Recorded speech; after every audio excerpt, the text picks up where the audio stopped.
Lep pozdrav in veseli me, da smo spet skupaj, kajti veseli me, da spremljate moj YouTube kanal. Vendar, prišla me danes ena ideja in to stvar nekako bi tudi želel z vami deliti.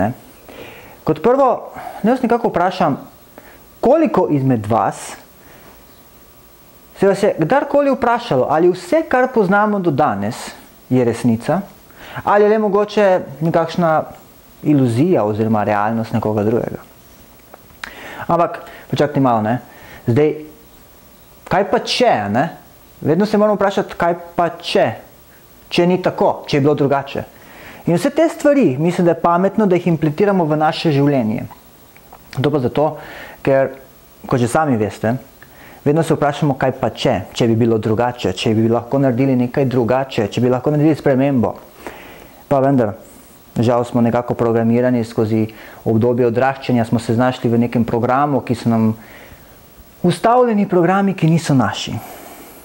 Zdaj pa, kako vedeti, kateri so programi naši, kateri pa niso naši? Ja, tu je spet par zadev, par trikov, par nalog, par tehnik, kako tudi do tega priti. Ampak predvsem prva stvar, katero bi vam želel danes nekako deliti z vami, je ta. Dajte se postaviti, kaj pa če. Marsikdo od vas ima dobro idejo, pa vendar se ne upa lotiti, ker kaj pa če ne bo uspel. Pa so mu starši rekli, da mogoče ni nikoli dovolj dober, da bi lahko uspel. Čeprav mogoče on čuti, da bi lahko uspel. Seveda, pejdi, naredi naslednji korak in vidi, kaj bo. Kaj pa če mi uspe? Kaj pa če vse, kaj se želim, lahko dobim? Kaj pa če vse, kaj želim manifestirati, lahko tudi dobim? Vprašajte se to. Pred vsakim ciljem, ki ga imate, prihajajo prepreke, prihajajo izzivi. Ampak vendar ti izzivi nas nekako tudi potrejo, nas zvržejo nazaj na dno. Pa vendar se vedno vprašate, kajti močna je beseda. Kaj pa če? Dajte se v drugačno vlogo. Kaj pa če vam uspe? Kaj pa če vi zmorete?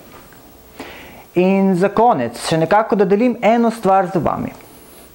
In ta prva stvar je, da kot prvo pravilo, nikoli ne poskušate zadovoljiti vseh. Ker vseh ne morate zadovoljiti in nikakor nikoli in nikdar jih ne boste zadovoljili. Kajti vsak živi v svoji realnosti. Zato, kot prvo, zadovoljite sebe. Vendar, egoisti so se čuje, ampak vedno poskrbite zase v prvi meri. Drugo, strah pred spremembami. Nekako ljudi je strah pred spremembami, strah pred tistim nekim novim, strah pred nepoznanimi stvarmi. Pa vendar, zapišite si to, strah pred spremembami. Pa vendar dodajte zraven, kaj pa če bo drugače. Življenje v preteklosti. Ja, pa je bilo boljše. Danes v Sloveniji, nasplošno v bivši Jugoslaviji, slišimo zelo veliko, da življenje v preteklosti je bilo boljše. V Jugoslaviji je bilo boljše, takrat smo imeli to, smo imeli to. Ljudje delijo milijardo nekih postov za časa socializma, za časa Tita in tako dalje in tako dalje.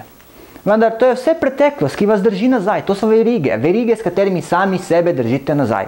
Zato kot prvo, ne berite teh postov, pejte naprej, živite svoje poslanstvo, živite svoj maksimum, kot bi lahko le vi. In to je to, kot nekako, če živite v preteklosti, zavirate sami sebe. Pomeni, sami sebi ne dovoljujete, da bi lahko osebnostno rasli naprej. Vam povem iz svoje lastne izkušnje. Dostikrat sam sebe sem zaviral, sam sebe sem bremzal. Ampak ko ugotovimo, da smo mi tisti, kateri bremzamo nas same in da smo mi tisti, kateri imamo vso moč v naših rokah oziroma v našem umu, da lahko to sprovedemo in gremo naprej, je stvar rešena. In za konec, ta glavna stvar, ne stojite razmišljati.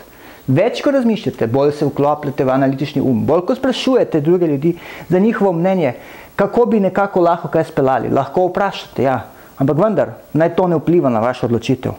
Vaša odločitev je samo vaša. In naj bo samo vaša. Da ponovim. Nikoli nikdar ne morete zadovoljiti vseh. Strah pred spremembami, pozabite, ga ni. Kaj te spremembe so in spremembe bojo. Vedno vzamite spremembe kot nekaj dobrega, nekaj pozitivnega. Življenje v preteklosti. Preteklost je tista, ki vas zavira in vas ne pusti naprej. In s tem zavirate vi tudi sami sebe. In ne stojite razmišljati o stvareh. Enostavno naredite.